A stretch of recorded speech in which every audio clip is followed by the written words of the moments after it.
Across public and private sector agencies gathered today at the Inspiration Center for the official launch of an HIV prevention workshop. The capacity building exercise is to develop a national strategy for Belize on HIV prevention, particularly targeting the adolescent and youth. And for the next 3 days, the event will look at tools that can be implemented.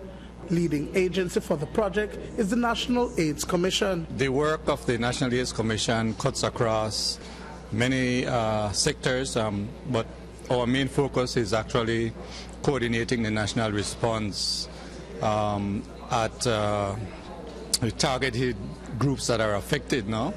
And so while in Belize the concentration of the epidemic has been more among men and at the adult level, we have found that recently through various studies that adolescents and youth are in fact greatly affected by HIV or are vulnerable, very vulnerable at this point, and we thought that we also need to put in place some interventions to address some of the risks, and also the situation that is presently affecting adolescents and youth. In creating its local strategy, NAC sought the assistance of a team from the Ministry of Health in Jamaica.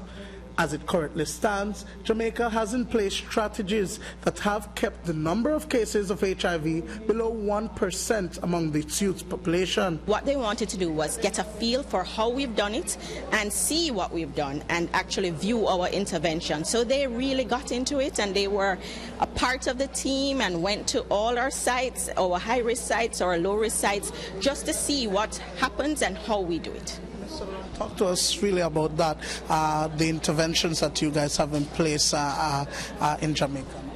Well, what we do is that we have a package of interventions, and our package of interventions includes HIV testing in outreach settings.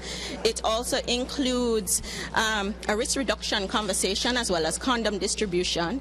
Of course, we are cognizant of the age of consent, and so without parental supervision, a person cannot consent to getting an HIV test if they're below the age of consent. What we will be doing is kind of guiding them on their interventions. They have identified some risk behaviors for our Belizean youth, and what they want to do is to unpack that and peel away all the layers and to figure out which types of interventions, which mix of interventions are going to work best. Providing both technical and financial support for this initiative is the local arm of the United Nations Children's Fund, UNICEF. Country Representative Ivan Yerove spoke of the importance of working together to ensure that the key policies are implemented. The access to education and to information to adolescents. I mean, the information should not come from Google, should not come from the internet.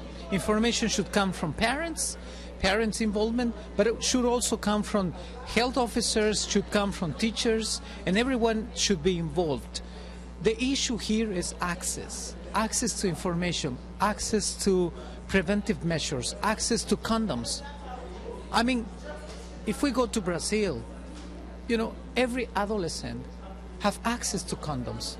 There's no mystery about that, or there's no, some secret thing about that. It's having access to information, and whenever the adolescents are going to have sex, adolescents are having sex. I mean, let's not pretend they don't do it.